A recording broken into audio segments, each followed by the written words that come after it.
Mais uma vez, boa noite a todos. Obrigada pela presença de todos vocês. É uma alegria estar aqui nesse evento, Diálogo com Terapeutas. Para quem não me conhece, eu peço a licença de me apresentar. Sou Rosane Porto, fundadora e diretora do Núcleo Contemporâneo de Psicoterapia. Liane Luciana Smith e Amy Smith são coordenadores do Instituto e Conceição, a nossa secretária, nosso braço direito. O Núcleo Contemporâneo de Psicoterapia desenvolve diversas atividades, entre elas formação em terapia familiar, com ênfase nas abordagens pós-modernas, com uma equipe de professores de excelência. E, atualmente, as turmas em andamento. Nossa próxima turma terá início no dia 6 de fevereiro e as inscrições já estão abertas. Temos alguns programas de educação continuada, como laboratórios de práticas clínicas, grupos de supervisão, cursos de atualização teórica, que temos um começando agora em janeiro, que é terapia de casal e desafios contemporâneos da clínica com famílias. Olha, vai ser um curso fantástico de 6 meses, não perderia essa oportunidade. Nossa clínica, temos atendimentos terapêuticos individual, casal e familiar. Temos uma clínica social, onde já atendemos mais de 1.400 pessoas. E realizamos eventos mensais gratuitos, abertos ao público. E se vocês quiserem saber da nossa programação, segue-nos no Instagram ou visite nosso site. Bom, o nosso encontro de hoje é muito especial. Temos a honra de conversar com Marília Gabriela Leme com um tema super necessário na atualidade. Entre tons e texturas, dialogando sobre famílias interraciais. Marília Gabriela Leme é especialista em terapia familiar e de casal pela PUC São Paulo, especialista em diversidade, equidade e inclusão pela FIA São Paulo, idealizadora do Despertar Racial, um projeto que tem o propósito de trazer a questão racial à luz da consciência. Formada há mais de 24 anos e amparada em teorias da psicologia pós-moderna, ela circula entre profissionais renomados dentro e fora do Brasil. Em 2021 e 2022, presidiu a ANEXA, Associação de Alunos e Ex-Alunos do Núcleo de Família e Comunidade da PUC de São Paulo. Atualmente faz parte da Abratef, conselheira da Artigo Científico da Abratef. É presidente da Associação, atual presidente da Associação Paulista de Terapia Familiar. Em 2021, realizou a pesquisa Despertar Racial: Como famílias monorraciais, negras ou interraciais preparam ou ensinam seus filhos a se protegerem contra o racismo. Uma mulher preta que inspira pessoas percorrendo ambientes diversos, que transpõem sua especialidade como psicóloga clínica no atendimento individual, casal e familiar, mas que também atua em consultoria, caminhando por organizações públicas, privadas, empresas, escolas, grupos comunitários, temáticos, supervisão para psicólogos, educadores, psicoterapeutas. Nossa, é muita coisa. Marília, obrigado por ter aceito o convite de estar conosco hoje à noite. Obrigada, Agora Rosane, é com mais uma você. vez. Obrigada. Olha, antes de começar, eu quero dizer assim, a gente vai tentar também bater papo. Vou trazer algumas coisas aqui para vocês, e aí eu vou convidando vocês a refletirem comigo. Afinal, são diálogos com terapeutas, mas não temos só aqui terapeutas.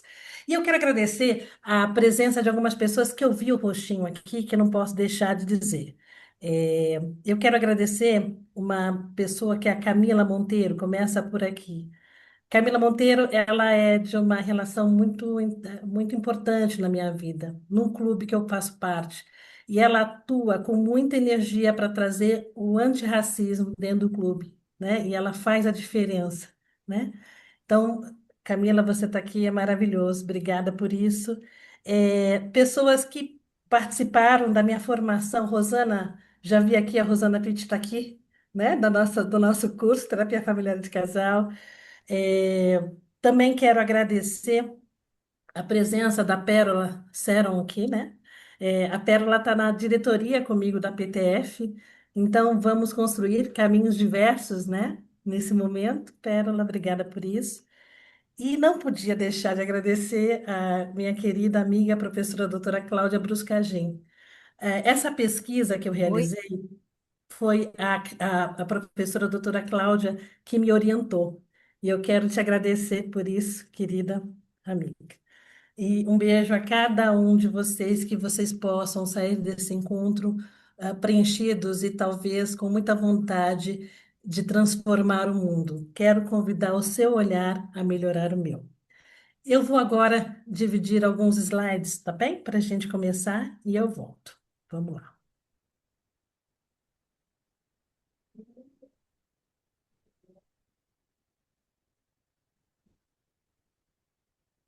Vocês conseguem ver? Deixa eu só ver uma coisinha aqui. Precisa colocar em tela cheia, né? Espera só um minutinho.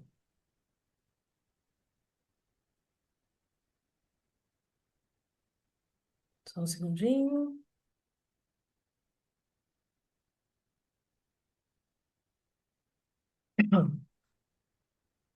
Oi para vocês?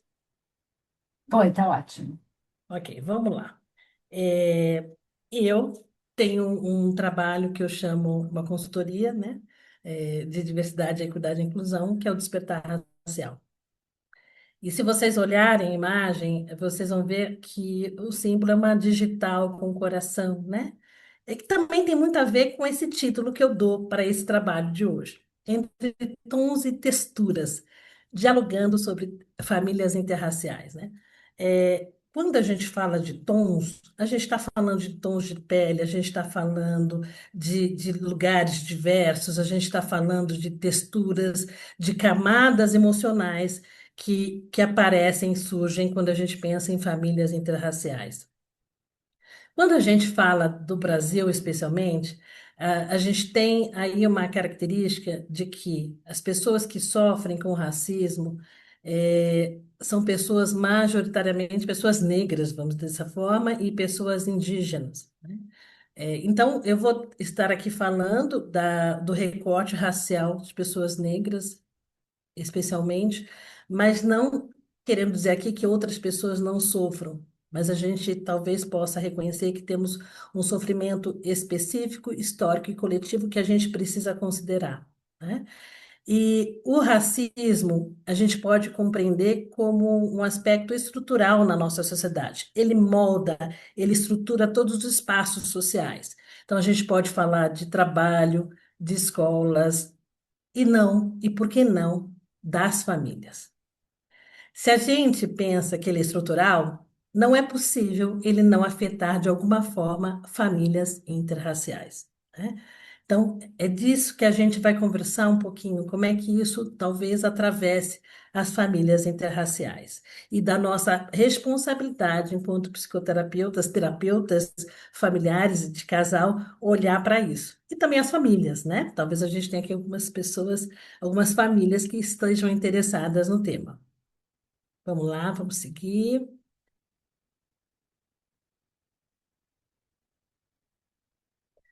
O que que a gente pode encontrar aqui? A gente vai encontrar famílias plurais, famílias diversas, né? O que que a gente vê? Diversidade de religião, de região, de lugar que as pessoas ocupam no mundo, diversas culturas, etnias, raça, como a gente diz aqui, pessoas com deficiência, neurodiversidade, questões socioeconômicas variadas, né? Então, aqui a gente compõe, deixa eu só fechar aqui, porque senão não vou conseguir ver. Então, isso compõe as famílias plurais e diversas, com uma diversidade de arranjos familiares. Aqui eu quero apontar arranjos que envolvam a raça, para a gente olhar. Então, vamos lá. Então, a gente pode pensar de casais interraciais. Esses casais interraciais, eles podem envolver também aspectos que merecem a nossa atenção, que também são complexos. Por exemplo, a interseccionalidade. A gente pode encontrar casais heterossexuais, homossexuais e assim por diante. A gente pode encontrar casais onde a gente vai encontrar uma pessoa negra, uma mulher negra e um homem branco. Isso vai trazer um jeito de pensar também esse arranjo, o impacto deste arranjo no sistema familiar. A gente pode pensar, de repente, tem uma diferença quando é um homem, negro e uma mulher branca. E aí a gente também vai pensar em outros aspectos que a gente precisa olhar. Tons de pele. Numa família interracial, você pode encontrar aí pessoas com retintas ou não retintas, sendo retintas, quem é retinto, quem não é retinto. Então, a gente pode, por exemplo, encontrar um homem negro passeando com o filho com a pele clara, onde as pessoas leriam como uma pessoa branca, e isso ter um impacto, um olhar negativo para esse homem que, de repente, olha, você carregou uma criança, você está sequestrando. Ou você pode pegar uma mãe negra que filho branco e de repente vai na escola, você é babá, então assim por diante. Ou mesmo numa família, a gente pode pensar que um avô, uma avó tem uma predileção para aquele filho que tem, para aquele neto, né? Que vem daquela família branca, por exemplo. Agora, aquele que vem de uma família interracial, de repente não ser tão aceito. Adoção. Então, como é que é isso? Como é que aparece? De repente, uma família branca que adota uma pessoa, uma criança negra, ou uma família negra que adota uma criança branca. Então, a gente vai encontrar uma infinidade de relações, né, familiares, racialmente, que precisam ser consideradas. O fato é, toda família interracial, ela é afetada pelo racismo e a gente tem que olhar para isso como importância, né? Então, se a gente entende que o racismo é estrutural, a gente pode pensar como é que esses vínculos eles são construídos. A gente tem aí a experiência de família de origem, então o que que foi vivido lá atrás, o que é que se ouvia, né? Influências socioculturais, veículos de comunicação e tantos outros aspectos. Então, numa família de origem, por exemplo, de repente, existia crenças do tipo, olha, você não pode se Eu vi na aula que a gente teve no núcleo semana passada, um dos alunos até trouxe essa questão que vale partilhar, né? Uma fala do tipo assim, a família dizia, olha, você tem que se espelhar no colega oriental, né? Naquele colega japonês que você vai, talvez, se beneficiar disso. Se inspira e se espelha, mas isso nunca era falado para a família, para a pessoa, né? Para o colega negro, para a colega negra. Então, isso é algo que nos chama a atenção. Como é que essas crenças, esses valores são passados? Falar de famílias interraciais não é apenas falar de escolhas afetivas, é falar de sistemas inteiros que atravessam essas escolhas. Então vamos lá, só para a gente relembrar aqui, o que que a gente tem nas famílias? A gente tem crenças, a gente tem segredos. Às vezes eu já escutei de algumas famílias, olha, lá atrás, meu avô, ele não foi autorizado pelo pai dele a se relacionar com uma mulher negra. E isso trouxe um impacto para esta família. Tabus, rótulos, expectativas, mitos que são aí passados de uma geração para outra. Vamos lá. Quando uma família interracial se forma, o racismo ele não desaparece, gente. Ele muda de lugar. Apenas isso. Eu tenho usado muito um termo que eu chamo de, como é que eu vou dizer? Com o pé na sala de estar. Antigamente, e não tão antigamente assim, se ouvia as pessoas dizerem assim: olha, aquele ali tem um pé na cozinha. Quando a pessoa era uma pessoa negra, não retinta, e aí as pessoas diziam: não sei se vocês já ouviram falar isso, olha, esse aí tem um pé na cozinha. Era só para, de alguma maneira, posicionar o lugar que aquela pessoa vinha, o lugar de inferioridade que a colocavam, historicamente, racialmente falando. Então, eu quis trazer com o pé na sala de estar para a gente pensar em famílias interraciais. É como se nem tão assim, você estar aqui, mas também não está. Tem algo que é escondido, tem algo que não é falado, né? E se não é falado, traz aí pra gente uma dor. Desculpe, gente. Traz uma dor, traz um sofrimento. Então, a gente tem que prestar atenção nisso, né? O que que não está sendo falado? Essa pessoa, será que ela realmente está sendo incluída na sua família? Vamos então pensar aqui as famílias interraciais, né? Como eu disse, se o racismo é estrutural, ele também apresenta e está presente na estrutura familiar, na dinâmica de uma família interracial. A gente pode perceber isso quando, por exemplo, um casal interracial e de repente vem a esposa negra, começa a falar sobre experiências que ela passou, e aí ela escuta do outro lado. E você está exagerando, não, não é bem assim, né? Isso pode aparecer também, né? Olha, ou quando não se fala, não vamos falar sobre isso, porque se falar, isso pode causar um problema, isso pode ser muito dolorido. Não, vamos falar sobre raça aqui, porque somos todos iguais.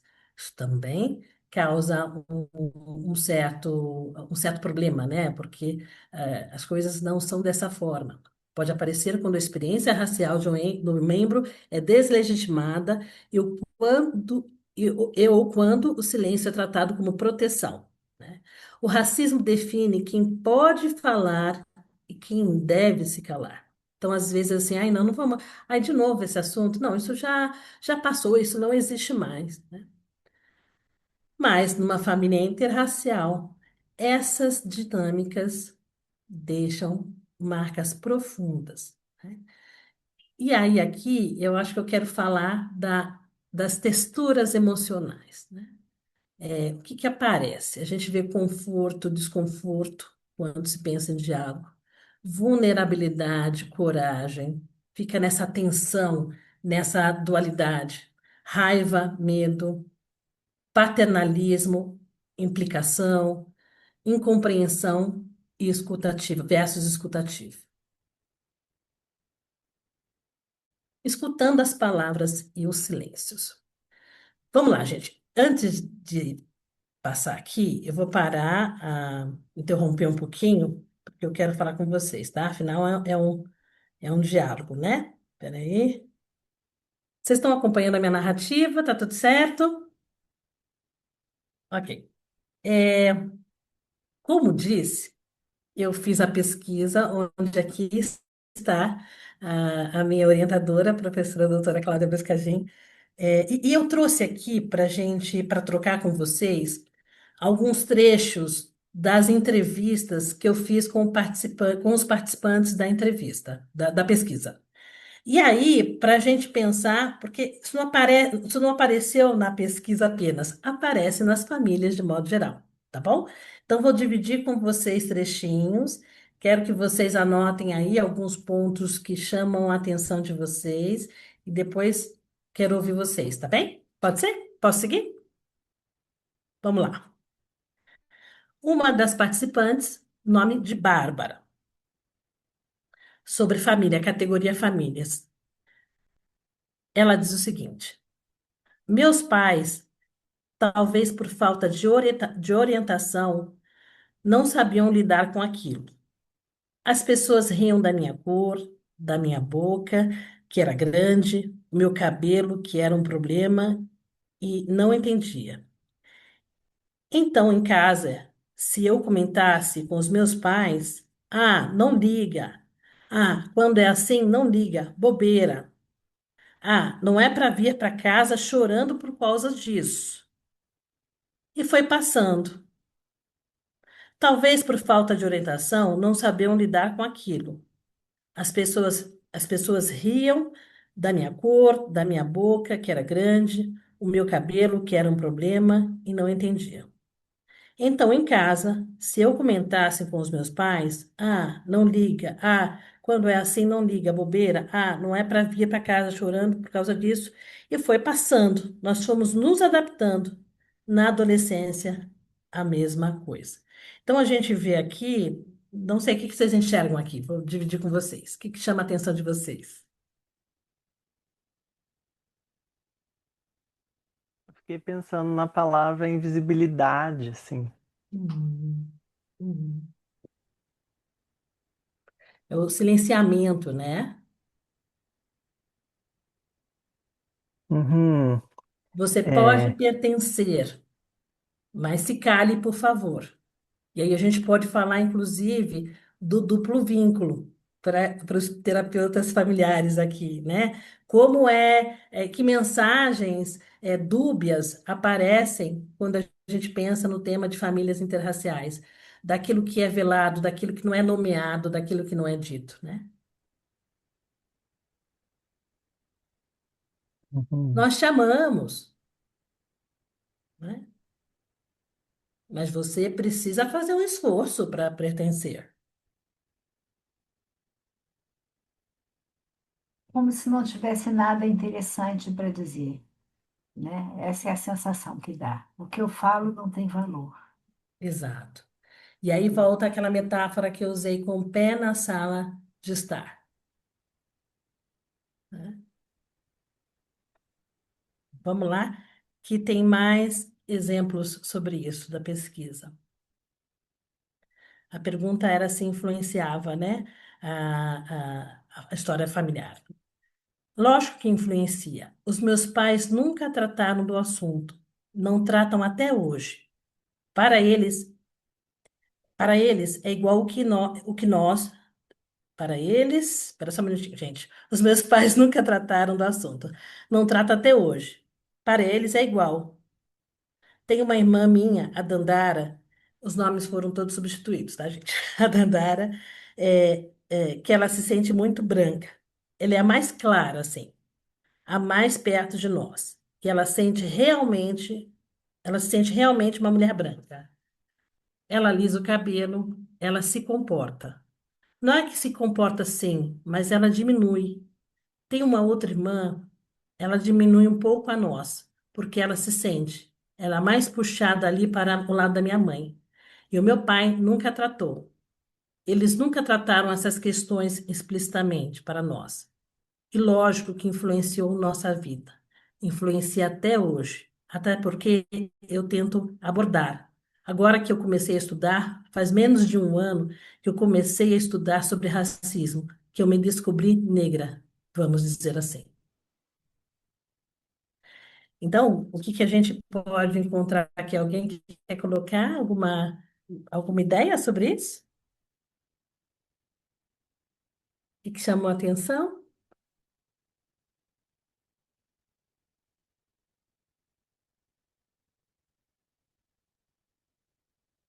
Eu quero. Ok, Eu Rosana? fiquei pensando um pouco na Constituição, né?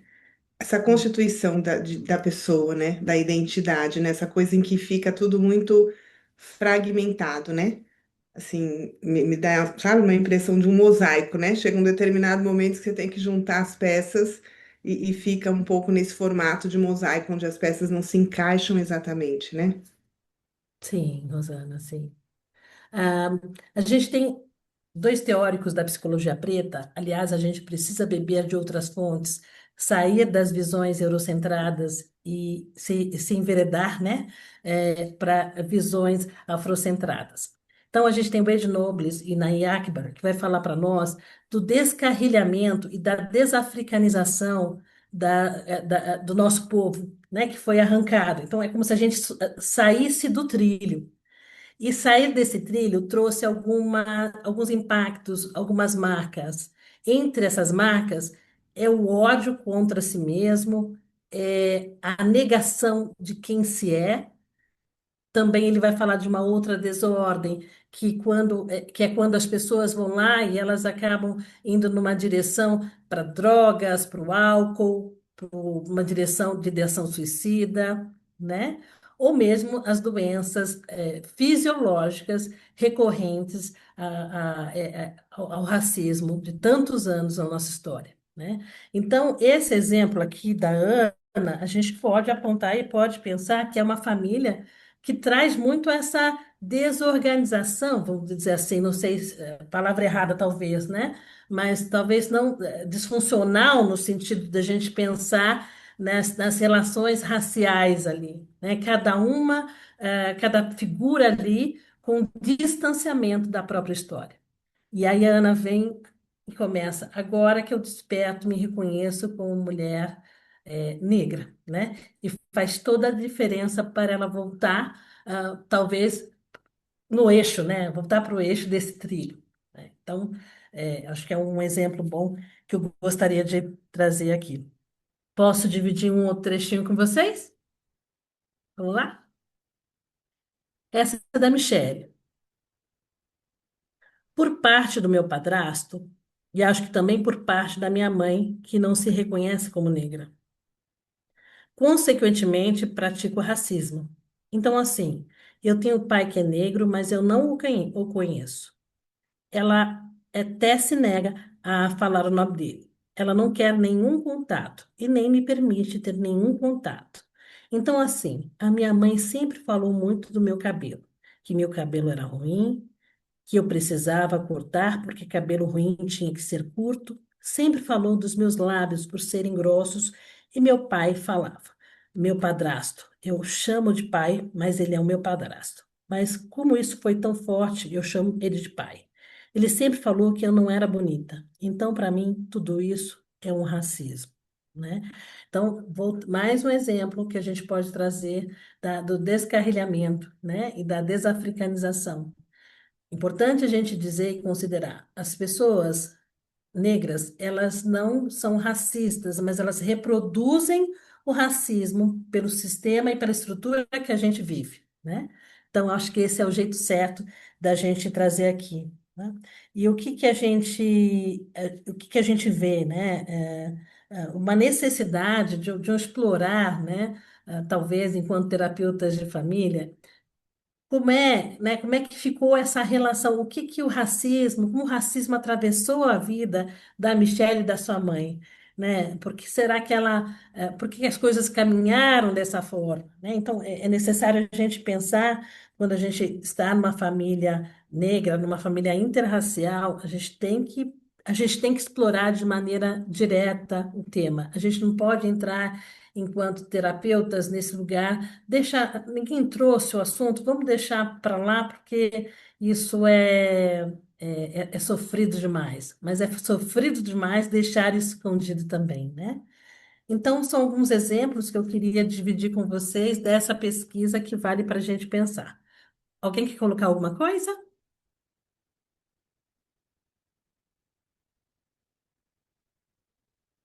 Posso voltar?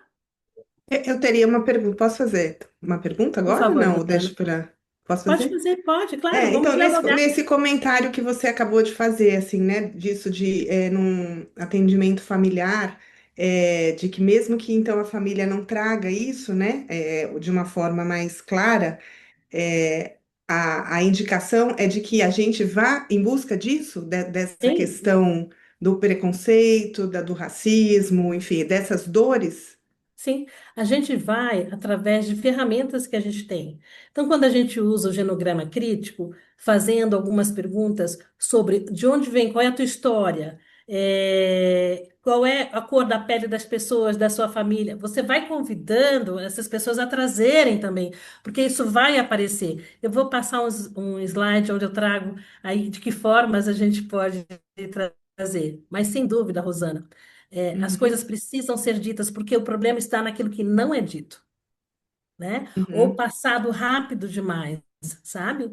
sim, Muitas sim. vezes a gente observa em escolas crianças negras encaminhadas para avaliação neuropsicológica. E aí é interessante que ninguém, muitas vezes, algumas escolas, a maioria particulares, onde a maioria das crianças são brancas, ninguém passa a possibilidade dessa criança estar sofrendo ali, de alguma maneira, o racismo na vida dela, sendo impactada pelo racismo de alguma forma. Então, ela passa por uma avaliação, dependendo do profissional, isso não é levado em consideração, isso não é trabalhado, e aí a gente só reforça o racismo, a estrutura do racismo, né, na sociedade, né? Então, a Uhum. gente tem Congela, que né? Fica congelado, né? a gente congela, né? Uhum. Então, é importante e a gente ter esses movimentos, porque a gente vai entender, a gente vai colher informações que nos ajudam a entender como é que essa criança, como é que esse adolescente, como é que a família tem lidado com a experiência. Não sei Uhum. se eu consegui te responder. Sim, sim, claro. Foi ótimo. Obrigada. Nada. Mas alguém quer colocar alguma coisa? Eu posso seguir? Ok. Conseguem me ouvir? Conseguimos sim. Tá ótimo. Conseguimos. Aqui. Vamos lá. Então, o que que a gente, aqui eu trouxe para vocês, né? Conforto, desconforto, vulnerabilidade, aqui eu já trouxe. Vamos lá.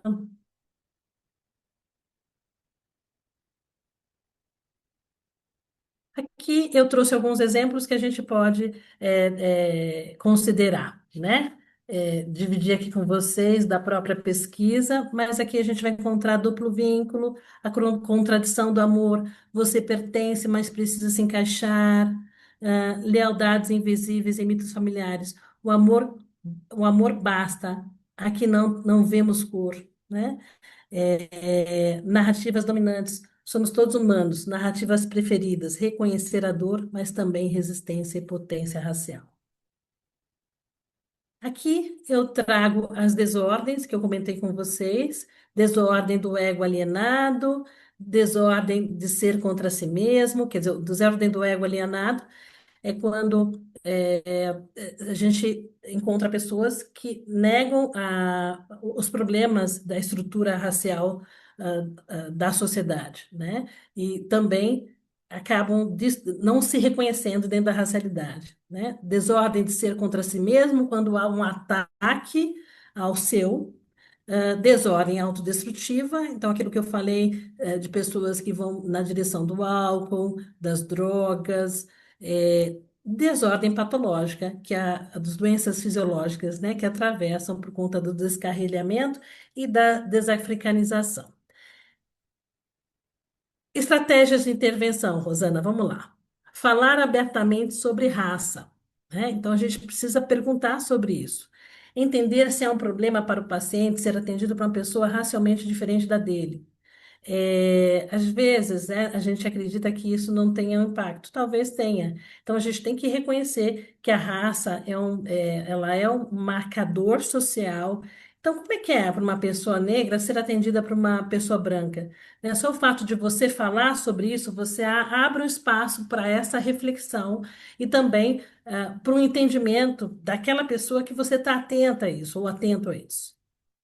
Escuta descolonizadora, indo além dos padrões brancos normativos. É por isso que a gente precisa estar em conversas como essa, é por isso que a gente precisa estar em outros grupos, sair da bolha, ler outras referências.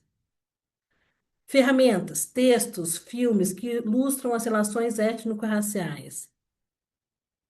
Encaminhamento, consultoria. Se você percebe que para você é difícil de dar conta, nada mais justo do que você, por respeito à pessoa, à família que você atende, né? Por que não encaminhar? Por que não conversar com alguém, perguntar para alguém sobre isso? O que que a gente tem aqui de ferramentas, Rosana? O genograma, a linha do tempo, tudo que a gente já tem, a gente já usa, brasão da família, álbuns de família, né? Então, o que que a gente pode marcar aí? Marcar tons de pele, conflitos raciais, histórias de migração, passagens por instituições, eh, escolas racialmente hostis, truculência policial, né? Normalmente, os jovens negros, principalmente os meninos, eles têm uma batida policial a cada dia, a cada tempo, né? Perda de trabalho, relações afetivas, para tornar visível o impacto do racismo. Cartas narrativas reparadoras, né? Então, vamos pensar aqui na Michelle, que eu trouxe o exemplo, né, da relação com a mãe. De repente, por que não, hipoteticamente, escrever uma carta dentro do contexto de terapia, né, conversando, dialogando com essa mãe, nomeando, ressignificando experiências racializadas. E aqui a chave que eu coloco, né? Por quê? Porque a chave. Já já vocês vão saber por que que eu coloquei, mas vamos lá. Reconhecer a existência do racismo em toda estrutura social. Fundamental. Despertar para a própria identidade étnico-racial, né? Qual é a tua identidade? Normalmente as pessoas brancas, elas não se veem como pessoas racializadas, né? Então, o ser racializado é sempre o outro. Não, qual é a tua identidade e qual é o benefício ou não que você tem para ocupar esse lugar? Reconhecer o próprio racismo. Sim, a sociedade é racista e você pode sim reproduzir o racismo sem mesmo você se dar conta disso, ou às vezes se dando conta. Racismo é crime, tem o Conselho Federal e outros conselhos que também cuidam para que a gente esteja sempre ali de acordo com a lei, né? E com a regra. E a nossa função é ser um agente de transformação. Então, às vezes, a gente se posiciona num lugar muito passivo, né? De espera dessa escuta. Não, mas vamos lá, vamos mergulhar, vamos entender. Aí eu quero, aqui vocês, quem assistiu This Is Us? Deixa eu só interromper aqui um pouquinho, porque eu acho que eu não coloquei som. Quem assistiu aqui This Is Us? Fantástico, né? Para quem não assistiu, vamos lá. Um trechinho, tá bom?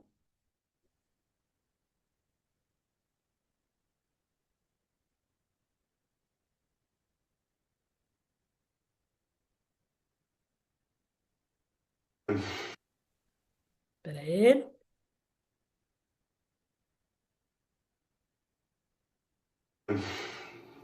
Obviously, I had a conversation with Kate on our birthday. She clearly relayed some things to you. Yes, she did.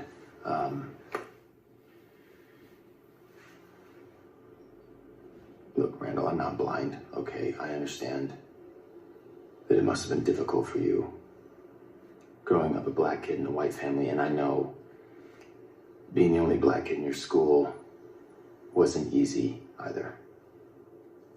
Sure. I've been thinking a lot about high school. The prom, do you remember the prom, that girl you took, the redhead, what's her? Allison. Allison, that's right. You took Allison to the prom only to have her dad treat you awfully. Like I was a racist prick. I should have done more to protect you in that situation, Randall. I wish I would have. You know, I was standing right there, man. I didn't do anything. I should have protected you. I'm sorry.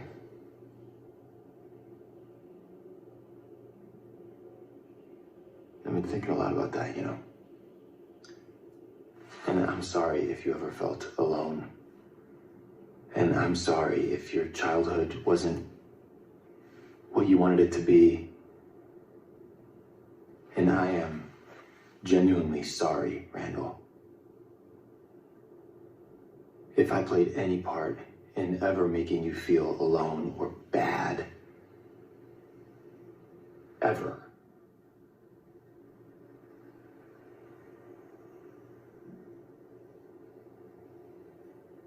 It's something I should have said a long time ago, and I wanted to come here, I wanted to look at you right in the eye, and I want to say it to your face. Thanks, Kat.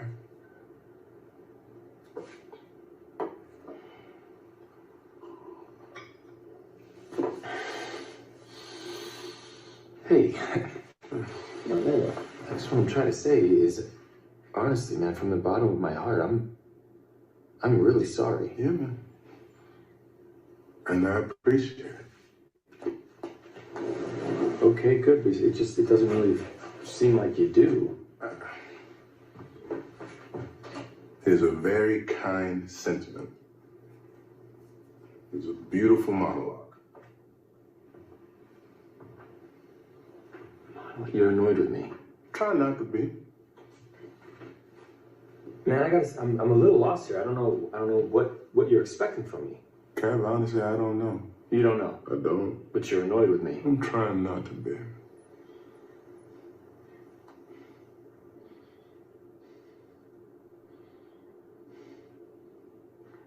I think I'm gonna give him a little air. Randall, look, man, come on.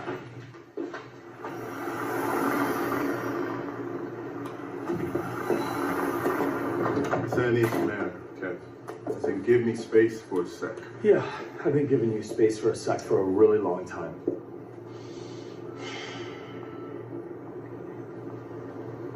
You've been unhappy with us. You said there were things that happened in our family that we didn't acknowledge, things we didn't see. You've been cold shouldering me for about a year now. We've both been cold shouldering each other, Kev. Randall, come on. I'm glad you recognize how messed up the prom situation was. But you're just glossing over one overt moment of racism with an obviously prepared speech of things that you think I want to hear. Well, that's not Then you fair. hit me with the ifs like you're apologizing for a miscalculated tweet. If I felt alone, if you played a part, if, Kev, that is not taking responsibility. After all these years, you're still so tone deaf, man. Hey, I'm standing here right now taking responsibility. Are you though? What do you want from me, man? I'm not a mind reader, okay? I'm asking you, what do you want from me? You have a key? You gotta be kidding me. Great. You know what? We'll let it ring off the hook. Who needs a career anyway, right? It's not like I got twins at home. Oh, come on. Vocês lembram? Vocês estão me escutando? Sim? Vocês lembram da chave que eu comentei, né? Quantos significados a gente pode tirar dessa chave tá trancada quando bate a porta, né? Quando se fala do tema como este, desta família, dessa relação. Agora, eu queria pedir para vocês pegarem papel e caneta e que vocês respondessem algumas perguntas que eu trouxe aqui para a gente refletir depois, tudo bem? Pode ser? Vou colocar aqui, ó. Consegue enxergar? Pensando na cena This Is Us, que vocês acabaram de ver, com quem se identificam, o que chama a atenção de vocês, se estivessem na cena, como se sentiriam, o que vocês fariam pensando nos atendimentos. Podemos seguir? Acho que deu para refletir um pouquinho. Vamos dialogar, né? Vamos deixar um espaço para a gente falar sobre isso. O que que vocês sentiram vendo a cena? Para onde vocês foram? Diante dessas perguntas, o que pôde surgir? Quero ouvir vocês um pouquinho. Jaciane, Tudo bem? tudo? Então, Vamos lá. eu não assisti a série, né? Acho que é uma. Eu não gosto de série, isso é um problema que eu tenho, porque os pacientes veem série, enfim. Mas, assim, eu me identifiquei com o branco, né? Com o irmão branco. E o que me chamou, assim, agora eu anotei as minhas respostas, não as perguntas, mas, assim. E ao mesmo tempo uma identificação confusa e num lugar muito incômodo, né? Porque assim, parece sempre, eu acho que isso na cena ficou muito claro, que negros, né, ou pessoas não brancas, e pessoas, eu tenho alguns pacientes, mulheres lésbicas e homens gays, né? E parece que sempre precisam dar explicação, quase como um letramento, precisa ser cordados, né? E teve uma situação que uma paciente lésbica, então, disse, as mulheres hétero precisam sempre de uma explicação, e eu estou cansada disso, né? Claro que também tinha aí uma coisa transferencial, enfim, né? Mas eu acho que o sentimento que fica é de uma sensação de confusão, de incompetência, inclusive, para mim, sabe? De uma incompetência, porque eu me considero uma pessoa que leio, que estudo, sou do Rio Grande do Sul, então tenho um espaço geográfico de um estado extremamente racista, né? Enfim, mas fico confusa, fico, assim, com um pouco de raiva até de não saber o que fazer, né? E aí, quando tu pergunta, né, o que fazer na terapia, A única coisa que eu pensei foi, não sei, não quero atender, não sei, quero, né, pedir auxílio e supervisão. Eu acho que isso faz parte, né? Porque assim, eu não sei o que fazer, porque se eu também não me quero me colocar nesse lugar de que o paciente ou a família precise me responder, fiquei pensando, né, atendendo um casal, por exemplo, interétnico, né? Se eu me identifico e dizer, olha, digamos que é um homem negro e uma mulher branca, né? Ou enfim, parece que nós brancos não conseguimos entender as pessoas não brancas. Enfim, mas não sei se isso é bom, sabe? Então, assim, só estou dividindo contigo e com as colegas aí, eu fiquei um pouco angustiada, né? Porque são situações que podem acontecer e que eu acho que a gente fica, eu fico, né?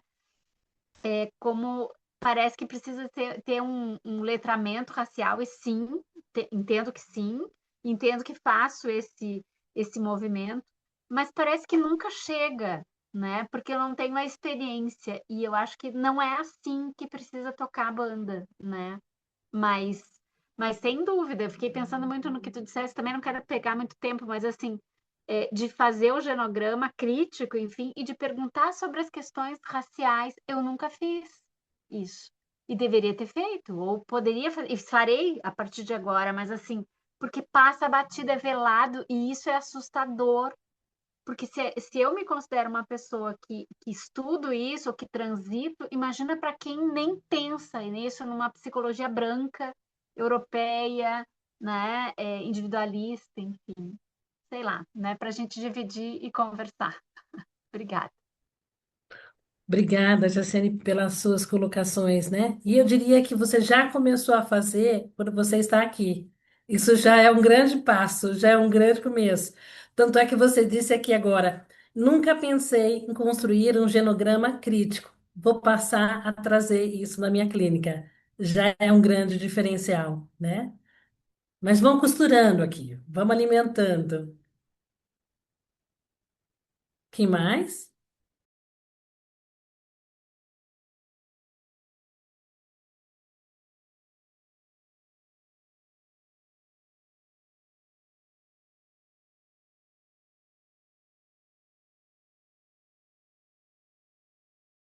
Denise?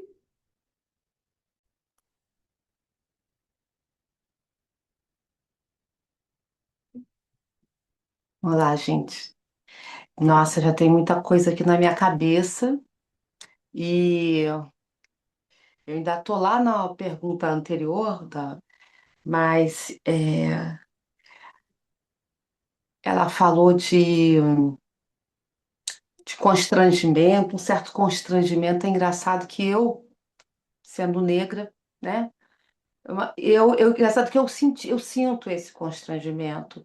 E, e é interessante porque eu vou contar um pouquinho, né, da história, para um pouco para exemplificar e um pouco também para me localizar, né? Eu venho de uma família classe média, meu pai, o preto, assim, mais retinto, minha mãe, mais pele muito mais clara, né? Só que meu pai tinha uma situação financeira é, muito melhor do que da minha mãe. Então era a minha mãe tinha muito mais problemas sociais, né? Porque a família dela de pele muito mais clara era muito mais pobre que a família do meu pai. Uma inversão esquisita lá, né, nos anos 50 nos anos 50.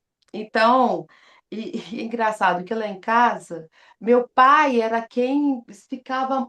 Esse constrangimento, eu falo isso de boa, tá, gente? Porque assim, já é para mim muito discutido, muito falado. Então, para mim, sai assim de boa. Mas meu pai tinha muito. Você falou isso, Marília, no começo, né? No, que assim, ele tinha meu pai que fazia esse negócio, não vamos falar disso, tá tudo bem, gente, a gente tá ótimo, a gente é tão feliz, não tem. Então, falar essas questões lá em casa, meu pai se sentia muito ofendido quando a gente falava sobre racismo, né? Muito ofendido. Ele dizia, eu sou uma pessoa que eu tenho as coisas, a gente tem uma posição boa, aqui em casa não falta nada, eu sou grato por isso e não queremos falar mais disso, né? Então, acho que esse constrangimento, toda vez que isso se revela, assim, por mais trabalhado que eu acho que essas coisas estejam na minha cabeça, ainda hoje, essa revelação me traz uma, né? O Branco falando e eu, assim, meio que, sabe, sentindo um certo incômodo, né? Tipo, não, tá bom, ele tá sofrendo, deixa, mas não, ele vai sofrer mais, não fala, mas não tá bom, sabe? E ele ali ouvindo e agradecendo, tudo bem, eu, ai, ai. Aí ele começa, né? Quando ele começa, é interessante como que isso traz para a gente. E eu fiquei pensando muito nisso em relação às nossas sessões, né? Eu passei anos, anos, em análise e muito pouco, né, falei de racismo, porque eu não sentia esse lugar, né? Não sentia, assim, primeiro que tinha isso lá em casa, não pode falar disso, né? Então, assim, falei, porque na época eu estava vivendo muito movimento negro, vivendo muito contato mesmo, né, com esse despertar dessa, né, dessa consciência, trabalhar isso. Então, eu trabalhei muito isso fora da terapia, muito mais do que dentro. Né? Dentro da terapia, quando eu levava, eu tinha acolhimento para poder falar, não era isso. Mas ela era branca, né? Eu poupava ela. Ela era branca, então eu poupava um pouco, sabe? Tinha essa coisa, né? Desse. Então, eu achei muito interessante isso. E aí, lógico que para mim, hoje, para mim é muito mais fácil, né? Mas tem duas coisas que me chamaram a atenção, né? Adorei a história do genograma, viu? Amei. Achei isso assim, nossa, é mesmo, nós tratamos tanto isso ultimamente e a gente quase não falou disso, né? E, enfim, então eu acho que é uma coisa assim super, super de usar, né? Super, é uma ferramenta maravilhosa até para começar a falar disso. Então, achei muito legal. E agora acho que eu esqueci a outra coisa que eu ia falar. Ah, dos atendimentos, né? Outra coisa que a gente não, que acho muito importante que você falou é que só tem raça quem é preto, né? Quem é não branco, né? A gente não trata como, né? Como como se o branco tivesse, né? Essa questão da raça, nunca, nunca, nunca, né? Então eu acho isso também muito legal a gente ter essa percepção, né?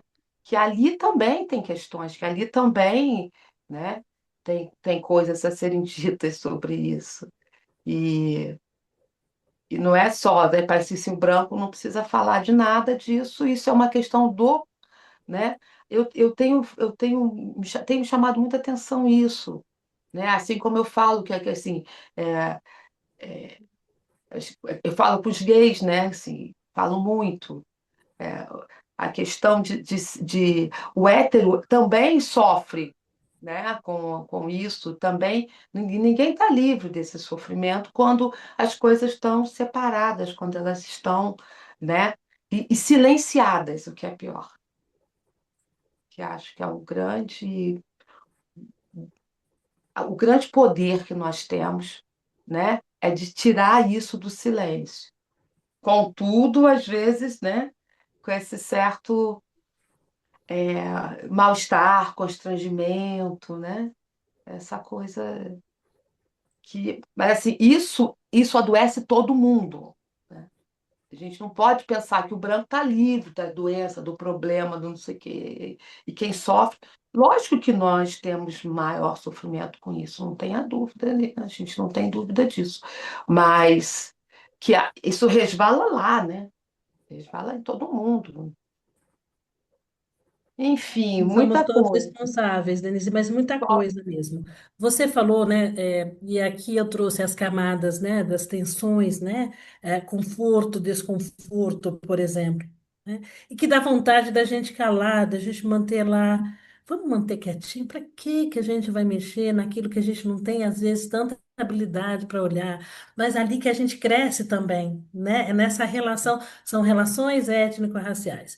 E eu não canso de trazer Edith Pisa, que é uma teórica sobre branquitude, e eu adoro a metáfora que ela usa quando ela fala das pessoas brancas, que de alguma maneira, primeiro elas despertam para a racialidade, inclusive que elas têm uma raça, fazem parte da identidade racial branca. E a partir disso, ela se depara também, toma consciência, desperta para a consciência do impacto do racismo para a sociedade, né? É, ela traz a metáfora de que, como se uma pessoa, quando a gente bate com a cabeça numa porta de vidro, que a gente não viu, né? Bateu, né? Gente, quando a gente bate a cabeça na porta, quem nunca, né? Quem nunca bateu? Qual é a reação que a gente tem? Normalmente a gente toma um susto, a gente não sabe o que tem. Depois a gente afasta e a gente olha. Nossa, era uma porta, né, de vidro. Dói, machuca. Mas se a gente olhar um pouco mais, a gente vai ver que tem uma fresta que a gente pode, de repente, decidir abrir e passar para outro lado, né? Para poder, para poder seguir a caminhada, né? Então, ela traz essa metáfora e eu gosto muito, porque é dolorido, é desconfortável, mas é necessário. A gente, teóricos das relações étnico-raciais e racismo, nos contam que se a gente fizer a lição de casa, que é movimentos antirracistas com famílias, com pessoas, a gente vai demorar cerca aí de 120, 125 anos para a gente chegar a uma equidade, se a gente fizer a lição de casa. Ou seja, meu sobrinho Martin, de 4 anos, né? Ele não vai ver essa transformação se a gente começar agora, né? O filho dele, talvez sim, a gente menos ainda. Mas a gente precisa avançar, tem muito a avançar, inclusive dentro da clínica, né? Dentro dos atendimentos que a gente faz, né? Então, não tem como, Denise, a gente tem que mergulhar nessa experiência dolorosa, difícil, mas é necessária, né? Porque quando a gente nomeia as coisas, elas ficam muito mais fáceis. Vou dar um exemplo pessoal. E eu não sei, se vocês já ouviram falar disso, de que a solidão da mulher negra. Alguém, de Bell Hooks fala muito disso, enfim. E eu me lembro, muito tempo atrás, em terapia, e eu me lembro que todas as minhas amigas brancas namoravam, eu vivia num bairro branco e todas as minhas amigas namoravam. E na escola também. E eu nunca namorava e não era escolhida. E eu não tinha a visão que eu tinha hoje sobre as questões raciais. E na terapia, eu era convidada a encontrar um problema que era meu em relação a isso. E não encontrei. As coisas só foram melhorar quando eu entendo que tem uma questão muito maior que faz parte disso. A questão não estava comigo. Isso foi libertador. E eu adoraria ter vivido um processo de terapia que pudesse evidenciar que as questões não estavam comigo, mas numa sociedade racista, numa estrutura que a gente vivia. Então, tá bom, como é que a gente vai fazer em relação a isso? Vocês percebem como é diferente você estar com um profissional que tenha esse olhar amplificado? Né? Aqui só um exemplo. É desconfortável? É, mas é necessário. E nada mais saboroso do que encontrar uma pessoa branca ali atuando na sua profissão com uma postura e um posicionamento antirracista. Né? Isso é colo, isso é dar sustentação, isso é dar as mãos e ajudar o outro a caminhar. Né? Quem mais? Kelly? Oi, Marília, obrigada, tô adorando te ouvir. É, relembrei essa cena aí do Randall, né, com o Kevin. É muito difícil, né, porque eu sentindo assim a dor do Randall e acho que o que ficou muito para mim é uma mistura de sentimentos, né, de raiva, de frustração, de não ser compreendido, de não ser acolhido, né? Porque esse lugar da experiência nunca vai ser vivido, né? Por quem, pelas pessoas brancas. Então é muito difícil, né? Por mais que ele tivesse ele falando, tô tentando não ficar com raiva, mas eu já estava com raiva, né? Então eu já estava ali já sentindo aquilo tudo e eu acho que foi muito difícil para mim assistir esse seriado, não pelo fato de eu ter sido adotada, mas eu sou, né, o fruto de uma relação interracial, né? Meu pai era um homem branco, minha mãe uma mulher negra. Então eu sempre experimentei muito o não lugar, né? O tornar-se negra, para quem não é retinto, é um processo mais difícil ainda para a realidade brasileira. Então, acho que eu só fui descobrir isso com uns 20 anos, porque a minha família também não falava sobre isso, né? Na minha família negra, eu era branca demais para ser preta, e na minha família branca, as pessoas fingiam que não acontecia. Então, nada era dito, né? Então, quando você olha, você se reconhece naquela dor, né? E quando as pessoas chegam na clínica, é muito interessante que eu fui ouvindo você falando da experiência, né? Falando da Jaciane contando da dificuldade. Desde 2018, né? Muitas pessoas que me procuram uma psicóloga negra. E aí falam, não, eu não aguento mais, eu preciso ter alguém que me escute. Então, essa é uma frase assim que sempre vem quase que imediatamente. Eu preciso de alguém que me entenda, que me escute, que saiba o que eu vivo, que se sente, que vai entender, né? Porque eu acho que uma das coisas mais violentas que eu ouvi na clínica foi uma mulher negra chegar e falar: Olha, comecei o atendimento com uma analista e ela falou que o racismo era uma coisa da minha cabeça. Então, isso acontece muito mais do que se possa imaginar, né? Não só de não se sentir, não sentir aquela dor, mas de negar essa dor, de negar a existência dessa experiência, como você falou, da solidão da mulher negra, né? Que é uma coisa que vai perpassar a nossa existência. A gente fica tentando dizer, não, é porque meu cabelo não é liso, porque eu não sou magra o suficiente, porque eu não tenho os traços finos, porque eu não tenho a pele pálida. Eu criei mil situações dessa durante os meus 20 anos, até eu entender que não era nada disso, né? E quando essas mulheres chegam na clínica, a gente poder escutar e entender faz uma diferença. Mas quando você diz, que eu acho que isso é o que é mais importante, né? Do letramento, de que não tem só psicólogo negro, né? Então, quem não é negro precisa, minimamente, já que não vive a experiência, ter esse reconhecimento para acolher as pessoas que chegam. Porque senão o desconforto de não ser ouvido vai se reproduzir o tempo todo, né? É tão difícil, principalmente para as mulheres negras que não têm acesso, né? Muitas vezes não têm condição financeira de ter um espaço desse. Eu tenho um grupo terapêutico que eu atendo com uma amiga, psicóloga, que a gente trabalha só com mulheres negras desde 2018. Então, é um trabalho que tem uma força muito, muito importante, né? A gente diz que é um espaço de aquilombamento ali, né? De uma poder contar a história para outra e ter um espaço seguro, né? Que sempre foi o que a gente pensou em primeiro lugar, né? De ter esse espaço e que isso se multiplique, mas que não fique só na gente, né? Que psicólogos brancos possam também, né, se abrir para esse espaço. Porque a gente também, Kelly, obrigada. A gente também está cansada e cansado de ficar só por nós essa causa, que não é nossa. A gente só, a gente só leva o impacto disso, mas não é uma causa, não é um problema nosso, né? Então, se não é um problema nosso, pessoas brancas precisam se implicar nisso e terapeutas brancos também, né? E você está falando muito sobre, né, escuta.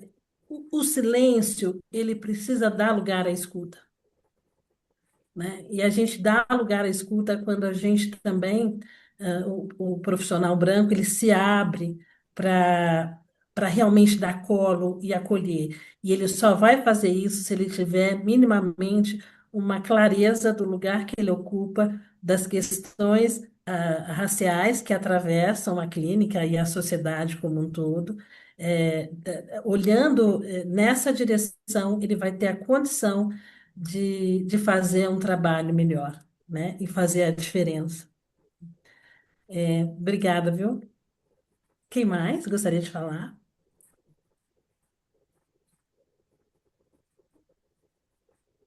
Isabela? Oi, vocês me ouvem? Sim, Sim. sim, Sim. sim, sim, sim. Eu queria trazer uma contribuição, né, muito a partir dessa discussão que vocês estão trazendo, de muito do que me atravessou vendo essa cena e dessa raiva que apareceu também. Eu acho que apareceu a mesma raiva que a Kelly comentou, né, de mais uma vez, tá, né, vivenciando e ouvindo as desculpas, né, da pessoa branca, mas uma raiva também desse outro lugar, né? Desse lugar do branco, de que, mais uma vez, ele está se desculpando e que, de alguma forma, me deu a entender, tá? Eu não assisti a série, mas por esse trechinho, me deu uma sensação de que quando ele tá ali dizendo que ele tá pedindo desculpas, né? E o Randall fica, ok, obrigada. E ele fica, não, calma aí, você tá ouvindo o que eu tô dizendo? Eu tô te pedindo desculpas. De alguma forma, parece que a coisa se inverte. Parece que vira sobre ele, né? Então, o meu pensamento automático foi: o que que ele está esperando? Ele está esperando aplausos, um prêmio, um troféu, parabéns por ter se desculpado. Enfim, eu acho que Eu concordo com você. Uhum. vai de encontro, né, com isso que vocês estão comentando agora no final também, do quanto que é difícil, acho que foi a Jaciane também que falou, né, o quanto que é difícil colocar as pessoas negras nesse lugar as pessoas não brancas, né, nesse lugar de ter que explicar, de ter que dar palestra, né, e o quanto que essa raiva que apareceu em mim, ela vem muito dessa ausência, talvez, dessa racialização do branco, né? Então, eu queria comentar e contribuir isso. Obrigada, Isabela. Ouvindo você, eu me lembrei de uma coisa que eu considero importante, né? Quando a gente estuda a terapia narrativa, quando a gente vai numa direção da externalização, quando a gente vai numa busca de um evento, de uma história brilhante, a gente precisa também tomar muito cuidado. É necessário ficar um tempo nesse lugar de acolher, de escutar, da dor, do trauma, do sofrimento e do entendimento. é, Porque se você vai rápido demais para uma reconstrução, você também não acolheu o suficiente, né, essa dor, né? Então, alivia para o profissional branco. Ai, que bom, vamos logo externalizar, vamos logo trazer uma história alternativa, né? Então tem que tomar esse cuidado também, o timing dessa experiência. É necessário ficar por um tempo. E o Kevin, ele queria mesmo que o Randall dissesse, ah, então tá tudo bem, ufa, já me aliviei, né? Então que fosse algo pronto, que fosse algo rápido. Não, é necessário ficar um bom tempo nessa construção, né? Clínicas racializadas é uma clínica que vai demandar mesmo pouquinho a pouquinho, processo a processo, tempo a tempo, material a material, né? Então não é um genograma fez, está pronto, você faz naquele momento, não, você vai aos pouquinhos e construindo, refletindo e pensando. Obrigada. Tayane? Isso. É, eu me identifiquei, né, com o personagem negro, né? E quando eu ouvi, né, o outro irmão dele falar, despertou em mim curiosidade, assim, né? Eu fiquei imaginando eu ali, mas querendo saber da onde que vem esse novo posicionamento dele, depois de anos. Porque não vai apagar, não vai reparar tudo o que aconteceu, né? Acho que é com o Randall, né? Então, não vai reparar isso, né? Não é, ai, que bom que você entende agora. E saber da onde, como que ele construiu isso para ele chegar naquele momento, mas também para onde que ele vai, né? Porque assim, não basta não ser racista, é preciso ser antirracista, né? Assim, é um exercício. Então, assim, não é só não estou fazendo, tem que fazer um movimento de ser antirracista, né? É muito necessário, né? E a gente, psicólogos negros, terapeutas negros, né? A gente vivencia isso na clínica, né? Com nossos pacientes, né? A gente não recebe, a gente pacientes negros também produzem racismo com a gente, em questão de valores, né? Com a nossa imagem. Então, assim, já passei por muitas situações com pacientes, né? Eu também tive uma paciente que ela foi numa uma psicóloga negra, né? E assim, parece que é sutil, mas não é, né? A gente não basta. Eu também vim, né? Eu me formei na pandemia, então eu vim de uma época que procuravam psicólogas negras. E eu não entendi, eu não tinha nem me deparado assim, cara, eu tive uma psicóloga negra. Eu não tinha, né? E essa psicóloga super abriu minha mente, né? De eu não ter percebido onde eu estava e mudou tudo. E aí eu tive uma paciente que ela estava buscando, ela fez análise com uma psicanalista branca, anos, e aí ela foi procurar, ela achou uma psicóloga negra, e na anamnese a psicóloga falou assim pra ela, tá, ela era filha única, e ela morava na Avenida Paulista. E aí ela, tá, mas aí você tem quantos irmãos? E aquilo ali quebrou a minha paciente, né? Ela veio pra mim depois. Porque ela ficou, cara, por que que ela já achava que eu tinha vários irmãos? Sabe? Ela veio de um outro lugar, ela tinha a história dela, morava na Avenida Paulista, a família dela era negra, ela era retinta, né? Mas aquilo ali quebrou ela de uma forma que ela procurou uma outra psicóloga. Então, assim, não era só ser negra, ela precisava ter um letramento racial, um letramento Perfeito, social, Tayane. e assim é muito amplo, né? Tem aí esses tons de pele, né? Tem uma questão do pardo também. Tive um outro paciente que ele era do Rio, e aí ele foi trabalhar no Sul. E ele era pardo, assim, ele era tipo um Diogo Nogueira. O Diogo Nogueira pode ser branco, mas assim, ele tinha pele clara, mas tinha o cabelo tinha cabelo raspado e tinha olhos verdes. E aí ele morava no Rio, ele tinha uma esposa que era uma mulher branca e loira. E ele frequentava barra, recreio. Então, assim, tinha um carro, tinha casa, tinha um custo de vida diferente, um viver diferente, né? A família dele era negra retinta e ele era com a pele bem clara. Eu Uhum. lia como uma pessoa negra, né? De pele parda.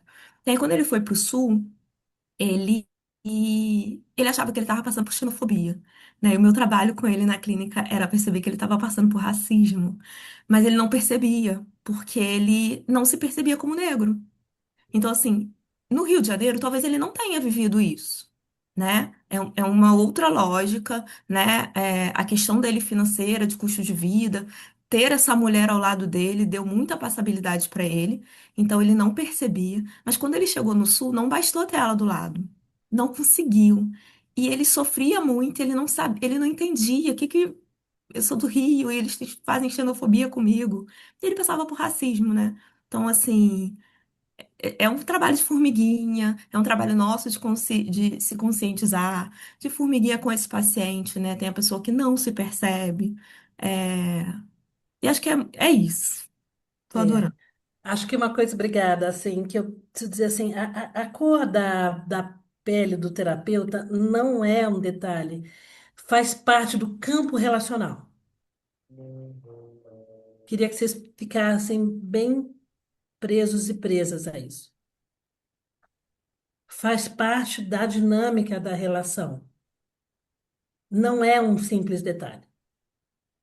Quando você tem isso claro dessa dinâmica, fica mais fácil de você construir caminhos, né, para construir uma boa clínica racializada ali, um bom trabalho, né? Alguém mais gostaria de colocar? Anotem aí. Que histórias sobre raça não foram contadas nessa família? Não, desculpa. Contrário. Que histórias sobre raça foram contadas nessa família? Que histórias sobre raça não puderam ser contadas? E o que muda quando começamos a falar sobre elas? Obrigada por isso. É você está aqui compartilhando essa super experiência com a gente, está abrindo nossa cabeça. Eu só tenho que agradecer muito você ter vindo conversar conosco. Como te agradeço, você é professora do nosso curso de formação e as suas aulas são sempre brilhantes, os alunos amam, Obrigada. né? Muito bom estar com você, Marília. A gente Obrigada. já está no horário, eu queria saber É, se tem mais alguma coisa para colocar, alguém quer falar alguma coisa? Marília, eu quero É? te agradecer. pela presença, mais uma vez, né, de contribuir com o nosso trabalho e poder trazer essa palavra, né, de atingir algumas mentes e corações, né, de onde, como que a gente pode caminhar e ir um pouco mais longe.